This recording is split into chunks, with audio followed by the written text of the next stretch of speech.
Good evening and welcome to the Jackson and Austin National Championship Recap Special, the only place where you will get entertainment and laughter. But never forget, we always are spitting the truth. Don't be hurt by our facts, just be thankful that we're giving you the truth. But this is the National Championship Recap, and here today to join me to do this wonderful game is my co-host, the man who spits the truth and who also is an Alabama fan and will always call it straight down the middle. You got Jackson Johnson and his Spider-Man beanie tonight. Jackson, how's it going? How have you enjoyed Championship Monday? Oh, it was pretty good, but it's actually a Deadpool beanie. He's the mark with a mouth. But I'm doing pretty good. I enjoyed the national championship and this future Big Ten conference game. It's gonna be pretty awesome to see the revenge game next year, which I'm already counting Jackson, down anything to. Well, Jackson, it can't be no worse than TCU Georgia last year. I mean that was a pretty low standard. Washington just needed to put up 10 points and it would have been a better game. But Yeah. but all joking aside though, we crowned a new champion in 2023, Jackson, and it was the Michigan Wolverines taking it all home. Michigan defeats Washington 34-13, completing the undefeated season and becoming one of only few teams that have ever done that in history. And Jackson, it's quite a great accomplishment, but let's not short Washington any credit. They were an incredible foe. Let's give Washington their flowers before we talk about Michigan, because I'm sure there's going to be plenty of Michigan talk. Jackson, just talk about some of your memories from this season for Washington and just what you'll take away from this Washington team. Well, I loved watching what Michael Penix brought this season. And let's be honest, I think he should have been the Heisman Trophy winner instead of Daniels. And even though they lost the national championship last night, I still feel the same way. Michael Penix should have been the Heisman Trophy winner, because he showed us what he can do in a big game, like in games against Oregon, not one, but twice against Oregon. And then what we saw against Utah and USC and against Arizona, he always found a way to win. And I'm going to tell you right now, whoever gets him in the NFL draft is going to be extremely happy. And, his partner in crime, Roma Dunze, was pretty fantastic. Polk did pretty awesome, and McMillan was pretty awesome as well. But, Ryan Grubb, the OC, I love what he's done at Washington. Done such a great job that Alabama was looking for him to be their next OC. Guess what? He turned it down because he wanted to come back for this season. And Kalen DeBoer, we've seen what he's done at Washington and Fresno State, and what he's done at other places. This guy's a winner. I'm going to tell you right now, Washington's got a beautiful future ahead of them. So don't get discouraged by last night, Husky Nation. You got a lot to look forward to in the future. Yeah, Washington most certainly does, Jackson. I can't wait to see what they do in Big Ten play. But I will say, though, Jackson, Washington had everything to be proud of. They won the Sugar Bowl. They won the final Pac-12 championship, something no other Pac-12 team could say they ever did. Arguably had the greatest offense in college football this year. Washington has everything to be proud of. They shouldn't hang their head in shame. They should look back at this year and say, that was a great year. I mean, Jackson, like you said, Michael Penix, he's a future first-round pick in my opinion. I think Roma Dunze, Jalen McMillan, those guys are going to be future number one wide receivers in the NFL, or at least wide receiver two. But Washington, they deserve a lot of credit. They earned a lot of credit. And Jackson, I think if you didn't know what Washington football was, you learned about them this year. I think they Yeah. earned a lot of people's respect, especially if you didn't believe in Kalen DeBoer, you didn't think Michael Penix could hold up. Well, I think last night he proved he's every bit as good as he says he is, and then some. But for Washington, 14-1, they won the Sugar Bowl. Great season, national championship runner-up. Nothing to be ashamed of. But Washington, well, as they always say, Jackson, the history book is not written by the losers, it's written by the victors. And Michigan was indeed the victor last night. And I will give Michigan props. I will say it once, I will say it again. I apologize to all the Michigan fans out there I may have offended with my takes on you throughout the year. You are as every bit as good as you say you are, and you've proven it time and time again. You proved it last night. I don't know about Jackson. I can't speak for him of how he felt about you, but I thought Michigan was a one-hit wonder, and they were a team that when they ran up against a better team like in Alabama or when they ran up to Ohio State, that would be the end of their story. But they proved me wrong, and that's okay because we get some wrong sometimes. But congratulations, Michigan, on an incredible season and a national championship. But Jackson, what was your overall thoughts on Michigan this year? And just talk about their culmination of the national championship before we get into the game. When I look back at Michigan and what I thought about them in the preseason, I felt like they were going to win it all. Because like when I look back at some of my preseason predictions, I was like, this team has the makings of a national championship. I mean, they can get it done. I mean, they're gonna hear it that they can't get it done in the big games, but guess what? They'll prove everybody wrong. They will do what they did in 2021 against Ohio State in 2023. That's what's gonna happen. I mean, there was a reason why Blake Corum returned for the 2023 season. He could have gone pro for the 2023 draft. But he's like, nah, I'm going to remember the disappointment we got in the 2021 Orange Bowl and the 2022 Fiesta Bowl. And we're going to take what we learned from our losses and we're going to beat everyone's rear end in the 2023 season. I mean, there's a reason why they had that beat Georgia banner. Like how they had a beat Ohio State banner since 2021? Well, they had like a beat Georgia banner, but they used the beat Georgia banner on everybody else since Georgia wasn't there this year. So that's worked out plenty for them. And Jackson, it just goes to show when you have heart, determination, and hard work, it gets you far in life. And JJ McCarthy, he was a big topic of conversation. Should he come back for his senior year or should he go pro? For as much as, we picked on him, he was one of those quarterbacks that, people, brag on a lot. They say, oh, he's nothing more than a game manager. Last night, Jackson, I think he proved to a lot of people he's more than just a game manager.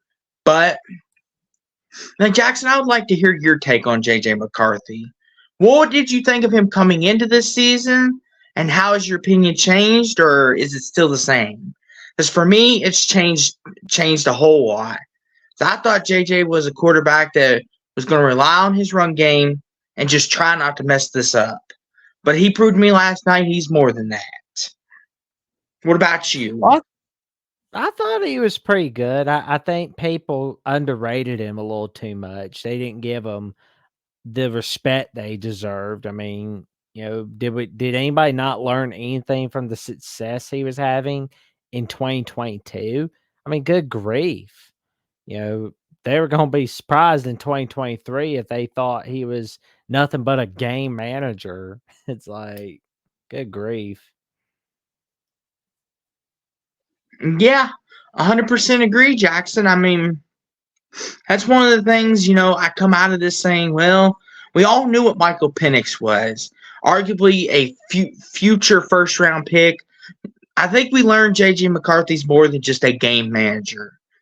Now, you could say when you have an incredible defense, it's hard it's hard for anybody to mess that up. Which we're going to get to that here in a few seconds. But that was just my overall thoughts on JJ McCarthy. Because I had given him a lot of flack. I'll be honest with you, I did. Not gonna lie to y'all, I did. I gave him a lot of flack, but I think he showed last night he was more than what I thought he was. Now, on to the game itself. I will start with this, Jackson. Where was Washington's run defense in those first two drives? What the heck, man? I mean, where was this team that was shutting down Oregon's run game? Where was this? What? I get Michigan makes you look silly, but Washington did not give up that many big runs all year long. What happened, Jackson?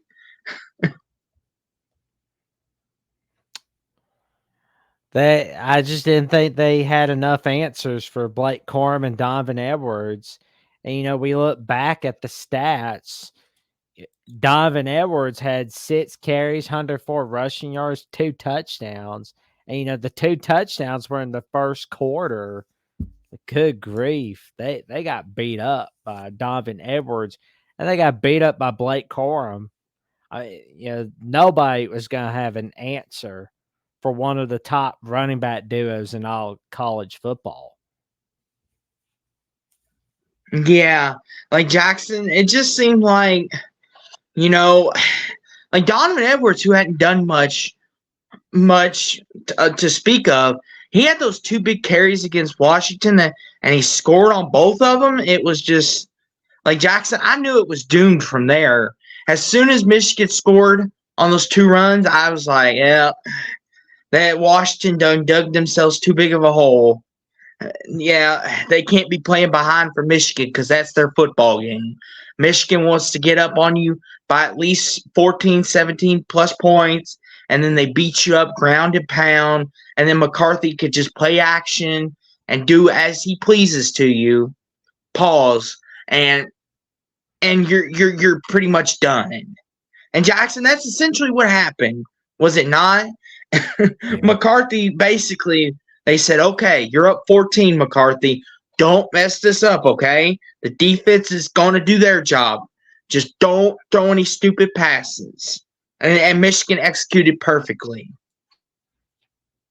Well, you look back at some of the plays in the national championship. There were plenty of people that were saying that, oh, wait a minute, there was missed holding calls, especially when it was the play that we saw where Michigan made a touchdown to make it 27-13. They say there was a missed holding call. And, right on that play and a few other ones that we missed. There's a lot of people not too thrilled. And I remember tonight on the Michigan channel at The Voice College Football, there are a lot of them saying, when you're losing by 3 touchdowns, you can't claim the refs were screwing you over. In a way, and they're right. But see, here's the thing, though, Jackson, and I know I may sound like a Michigan Wolverine party pooper, but here's the thing, though, Jackson. There was holding calls when Washington was in striking distance, when it was 20 to 13. Roma Dunze got held, McMillan got held, and then Washington got held got called for a holding on a tic-tac little grab, while Michigan's literally body slamming one of the Washington defenders to the ground. I mean, let's be honest. I mean, it's kind of hard to keep up with something when the officials are blatantly not calling anything in Washington's favor. And I know I don't want to sound like that guy, but it's true, though. There's actually video and picture evidence of this. And I know Michigan fans are going to come for me in the comments and say, I'm a sore loser, cry about it. I'm happy you won, Michigan. Congratulations. It's great for you. But let's be honest. As Mark Rogers said last night on his live postgame show, Jackson, you were there for that. Any rational fan can look at some of those pictures and plays and be like, hey, we might have got away with that hold right there. Good thing the officials didn't see that. Like, Yeah. Michigan, I know you're enjoying your moment and you think everyone's out to get you, but let's be rational about this and let's look at it fairly. Oh yeah. I mean, there was that, and unfortunately, Dylan Johnson being hurt, and some of the big hits that Michael Penix took. That was what most definitely got to him. And remember, last week I was like, you get to Michael Penix, Washington will be in big trouble, and they were. Yeah, That Jackson. Michigan defense. Yeah, Jackson. He threw those 2 picks too. Now the second one, Jackson, I don't blame him as much. He was just trying to make a play, and he was just like, hopefully someone's in the area. So that one, I don't blame on him as much. But that first one, Jackson, you can make an argument if that wasn't tipped, it would just go incomplete. But the fact that it was tipped at the line and Will Johnston was able to get it, you could say those 2 picks were not his fault. Would you agree on that, Jackson? Oh yeah. Oh yeah, for sure. But that But I will say, was a pretty big play, that second interception. well, Jackson, that second interception, he was just throwing it to try to get it out because Michigan's defensive line, well, they made Washington's offensive line look not so good. Like, Washington's O line was pretty good. Penix, he had all the time in the world against Texas. Against Michigan, they were like, Penix, we're not going to give you all this time because you're going to light us up if we do. And Jackson, do you think, and now this is a big debate of this, if Roma Dunze catches that wide open pass, does that change the complexion of this game at all? Or do you still think Michigan wins comfortably? Oh, Michigan still wins, but it just makes the game a little bit closer. Well, because Jackson, Michael Penix normally does not miss those. If you've watched Washington play, he doesn't miss those. Like he was wide open and he just missed him. Now I don't know and there was nobody in his face when he threw that. I do not believe, right? If I that he just overthrew him. Yeah. That was he usually doesn't do that, but he did. But that first play of the second half, I was like, "Oh man. That's gonna hurt Washington quite a bit." 100%. And I will say this though, Jackson. Jim Harbaugh came to Michigan and he wanted a natty. Well, he's got a natty now. Does Jim Harbaugh maybe entertain a job in LA, in Vegas, maybe with your Titans? What do you maybe go to the Commanders? What do you think, Jackson? Do you think he stays or do you think he goes and chases that Super Bowl now? Well, we're looking at where he's getting a big contract extension. We don't know if he will yet, but it's likely that he will. But we're also looking at whether he's going to be coaching the Raiders or the Chargers. Me personally, I would not want to go to the Chargers as long as that Spanos family is running that team. You're never going to get anywhere with them, unfortunately. But I do hope that whatever happens, I wish Harbaugh nothing but awesomeness. I hope he gets that Super Bowl if he does become an NFL head coach again. Because, I mean, if this was his last game as Michigan head coach, then what a way to end your coaching career at Michigan right there. I mean, this was the day that Michigan fans were praying for. They were planning for days like this when they hired him on December 30th, 2014. They were like, we're going to win a natty with this guy. We're going to win against Ohio State now. Well, Jackson, he's brought Michigan back to relevancy. And, a lot of people seem to forget Michigan was not a good football team before he got there. Let's be for real. They were not a good football team. Kind of Oh, like they were what god Kalen awful. DeBoer took over. Oh, Kind of they like were what god Kalen DeBoer awful. took over. Yeah. Kalen DeBoer took over a 4-8 team, and the fact that they're already 2 years in and they're at this point, congratulations to Kalen DeBoer. It took Harbaugh a lot longer to get to where he got to. Jackson, I know Michigan fans don't want to hear this, but they couldn't even beat Michigan State for the longest time, and people were ready to pitch him out on the street over that. Like, Yeah. like they were like, "Can we at least just beat Michigan State first?"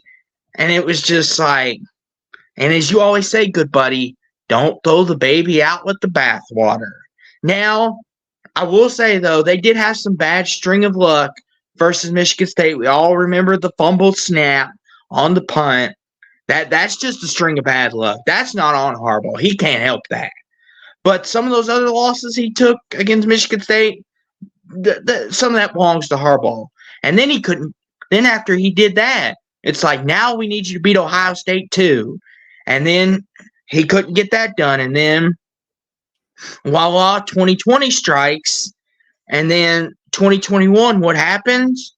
They beat them, go to the Big Ten championship, and then you know the rest of the story. So it just seems like everything he set out to do, he's accomplished now. His checklist is complete. Maybe it's time for him to go pursue that Super Bowl and become one of only two coaches in history to win a Super Bowl and a national championship. And Jackson, Yeah. would you like to know the other coach that has done that? Jimmy He's Johnson. currently and Mr. Pete Carroll of the Seattle Yep. Seahawks, one of only two coaches to ever do it. And Jim Harbaugh could be number 3 if he decides, I brought Michigan back to relevancy. Sherrone Moore, Jesse Minter, take it over from here, guys. Guys, for Yeah. me, I'm going to go chase this dream now.